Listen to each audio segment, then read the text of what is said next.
కేంద్ర రాష్ట్ర ప్రభుత్వాలు ఆదివాసీలపై దమనకాండకు పాల్పడుతున్నాయని కుల నిర్మూలన పోరాట సమితి రాష్ట్ర కార్యదర్శి కృష్ణ ఆందోళన వ్యక్తం చేశారు. ఆదివాసీల ప్రకృతిని, పర్యావరణాన్ని కాపాడుతున్నారని చెప్పారు. ఖనిజ సంపదను అంబానీ, అదానీలకు దోచి ఆదివాసీలపై యుద్ధం చేస్తున్నారని మండిపడ్డారు. ఆదివాసీ హక్కులపై అఖిల భారత సదస్సును ఈ నెల 9, 10వ తేదీల్లో హైదరాబాద్లోని సుందరయ్య విజ్ఞాన కేంద్రంలో నిర్వహిస్తున్నట్లు వెల్లడించారు.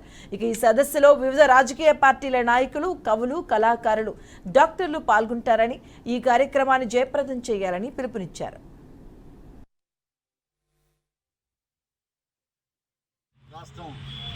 లోని అనేక లోతట్టు గ్రామాలలో ఇవాళ కేంద్ర రాష్ట్ర ప్రభుత్వాలు గత కొన్నేళ్లుగా కొన్ని లక్షల మంది సాయుధ బలగాలను దించి అక్కడ ఉన్నటువంటి ఆదివాసీల మీద హననానికి పాల్పడుతూ ఉన్నారు. ఈ దేశంలో ఆదివాసీలు పర్యావరణాన్ని రక్షిస్తూ ఉన్నారు, ప్రకృతిని కాపాడుతూ ఉన్నారు, నీరు కలుషితం కాకుండా, గాలి కలుషితం కాకుండా కాపాడుతూ ఉన్నారు. పర్యావరణవేత్తలు అదంతా చెప్పారు.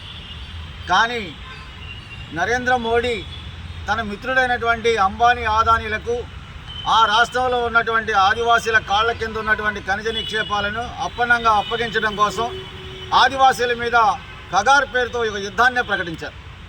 అది అధర్మ యుద్ధం. ఎందుకంటే అక్కడ ఆదివాసీలు మాత్రమే, ఎటువంటి ఆయుధాలు లేని ఆదివాసీల్ని పట్టుకోవటం, చంపటం, నక్సలైట్ల పేరుతో ఎన్కౌంటర్ చేశామని చెప్పేసి బయట ప్రపంచానికి చెప్తాం. వాటికి సంబంధించి ఆదివాసీల హక్కుల హననం జరుగుతూ ఉంటే వాటికి సంబంధించి ఆ మారణకాండను పరిశీలించి నిజ నిర్ధారణ చేయడం కోసం వెళ్ళినటువంటి ప్రజా సంఘాలను అడ్డుకున్నారు. మీ మీద కేసులు పెడతామని చెప్పేసి భయపెట్టారు. పత్రికల వాళ్ళని, మీడియా వాళ్ళని కనీసం ఆ ప్రాంతంలో అడుగుపెట్టనివ్వడం లేదు. అక్కడ ఎస్పీలు ఏది చెప్తే అదే రాసుకోవాలి, పత్రికలు కూడా.